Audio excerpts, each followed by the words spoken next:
Hi there. As we all face a new year, I'm sure we've all got our own goals that we'd like to reach this year, things we want to achieve. One of mine is to learn to touch type, so it doesn't take me so long to prepare a short video like this. But as your financial advisor, obviously I'd like to be part of any financial goals that you might have for this year. So if there's anything specific you want to chat about, please let me know. And then specifically for our investment clients, obviously a good time at the start of the year to assess what possible themes might affect investment returns this year. And last year was particularly good, the second of two really good years, which was an absolute pleasure for us, despite some massive issues that obviously happened in the world. You know, more than half of the world went to vote, and more than ever before voted the opposition. Obviously, a worldwide lack of confidence in leadership.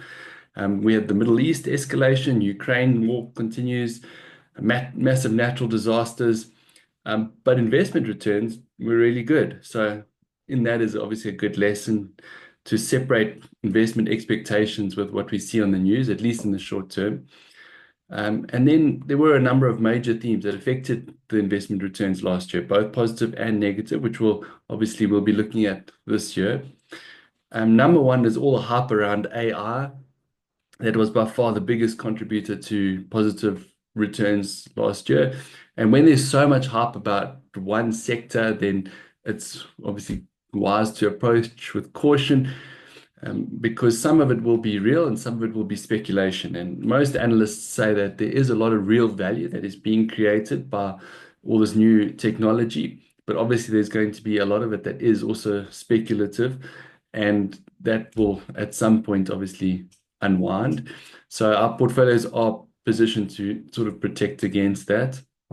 Another big theme was obviously Trump set to take over now very soon in the US, and his erratic comments on policies that he wants to implement, like increasing tariffs and immigration. Those are all really bad, you could say, for investment returns because they're inflationary. It means they push prices up, labor, imports of things become more expensive, makes it more difficult for companies to make a profit. So that's obviously bad for investment returns as well.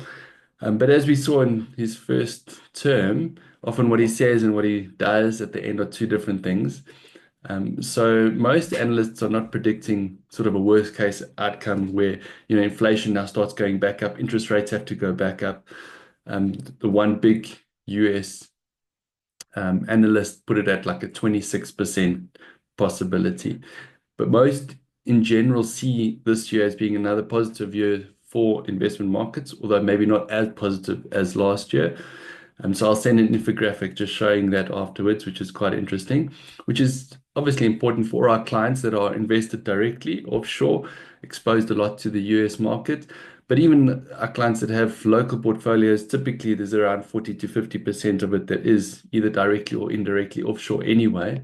So we need to keep an eye on that. Which brings us to the South African market. Most of our clients that have South African portfolios have a lot of government bonds in their portfolios, and those are still set to do well this year, assuming there's no major Eskom or some other kind of disaster. And then the equity or the shares portion, the South African shares, did exceptionally well last year. They came from a very depressed position, and then there was some sort of unexpected outcome from the elections. Load shedding seems to have stopped.